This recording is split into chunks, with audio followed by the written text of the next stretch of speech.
Hello po, welcome to my vlog. Sino nag-edit sa'yo? Ikaw? Oo, ako. Ako po isang fans po ng Shackle. Since elementary. Lagi kong tanong sa akin sarili, bakit nagkawatak-watak ang Shackle? Ganun ang sinasabi ko. Ngayon nalaman ko na. Tinugon ng Diyos, ang dami na akong napapanood sa YouTube. Nagkagalit-galit silang banda. Sino nga ba talaga ang may karapatan na magdala ng pangalan ng Shackle? Yung bass guitar baga o yung vocalist? Kasi based sa kwento ng Shackle, ang nagmamay-ari talaga ng mga instrumento, yung kanilang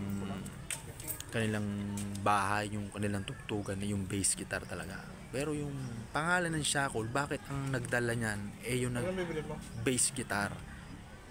Ang nagdala talaga ng Shackle, yung gumawa ng lyrics, yung vocalist.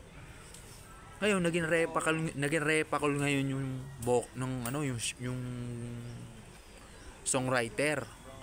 At ang nagdala ng pangalan ng Shackle, yung bass guitar. Nagtataka ako bakit talagang malakas talaga ang impluwensya pagka ang isa ay matapang at ang isa naman ay mabait. Kaya dun sa nangyari hong issue, ako po isa talagang fan ng Shackle since elementary pa ako. Napapanood ko yung mga upload nila sa YouTube, yung bass guitar, yung drummer. Tapos walang nagiging reaction yung vocalist.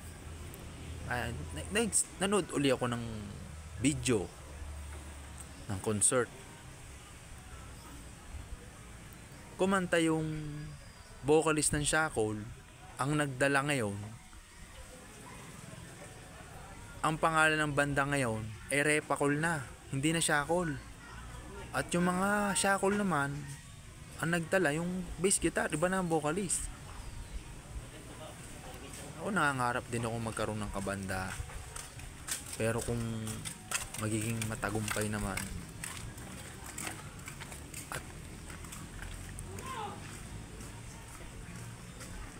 Oy, sino ang pinunta nyo? Sino?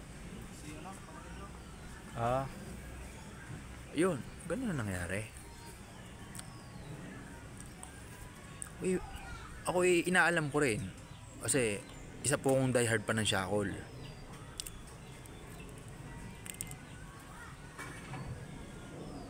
Ayokong magbigay ng opinion kung sino talagang may karapatan na magdala ng pangalan ng Shackle, kasi sila naman talaga yung mga member Pero ako bilang opinion ko, nalungkot po ako doon sa vocalist. Naging Repakol na.